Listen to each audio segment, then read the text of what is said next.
আসসালামু আলাইকুম। আশা করি সবাই ভালো আছেন। আমিও আলহামদুলিল্লাহ ভালো আছি। আজ আমি আপনাদের তৈরি করে দেখাবো গরুর পায়া বা নেহারি।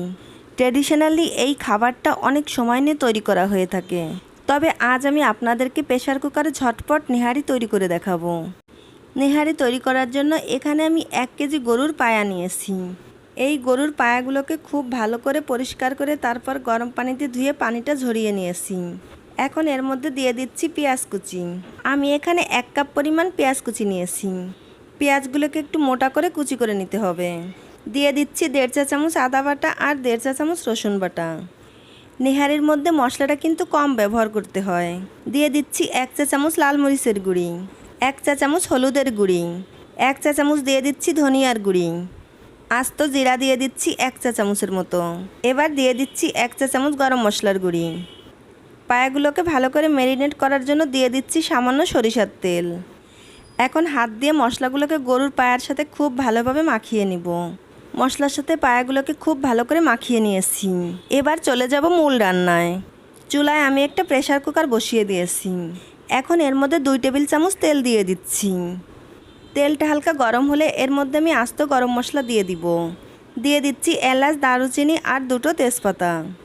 গরম মশলাগুলোকে 2 মিনিট ভেজে এর মধ্যে সেই মেখে রাখা গরুর পায়াগুলো দিয়ে দিব।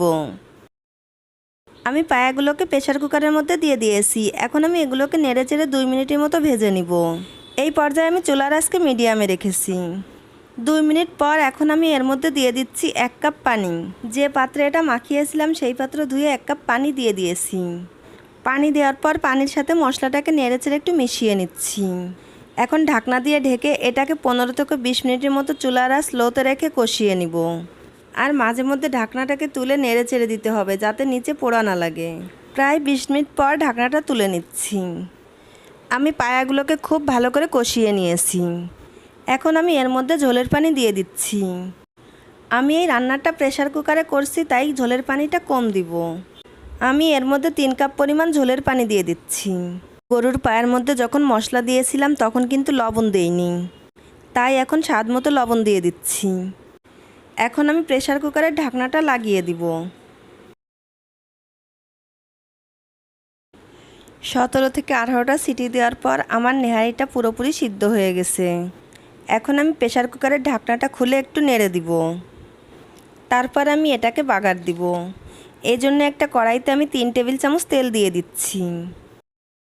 এর মধ্যে দিয়ে দিচ্ছি 3 টেবিল চামচ পেঁয়াজ কুচি আর দিয়ে দিচ্ছি 1 টেবিল চামচ রসুন কুচি। পেঁয়াজ আর রসুনকে হালকা ব্রাউন করে ভেজে নিব। যখন এটা হালকা লালচে হয়ে আসবে তখন আমি এর মধ্যে দিয়ে দিচ্ছি 3টা লাল মরিচ আর 1/2 চা চামচ আস্ত জিরা। এখন সব কিছুকে ব্রাউন কালার করে ভেজে নিব। এটা যখন পেঁয়াজ বেরেস্তার মতো ব্রাউন হয়ে যাবে তখন এর মধ্যে নেহারির ঝোল দিয়ে দিব। তারপর এটাকে 1 মিনিটের মতো নেড়ে চেড়ে দিব।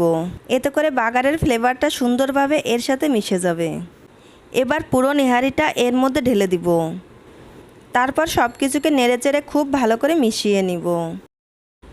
এখন এর মধ্যে দিয়ে দিচ্ছি 1 টেবিল চামচ গরম মশলা ও ভাজা জিরার গুঁড়ি।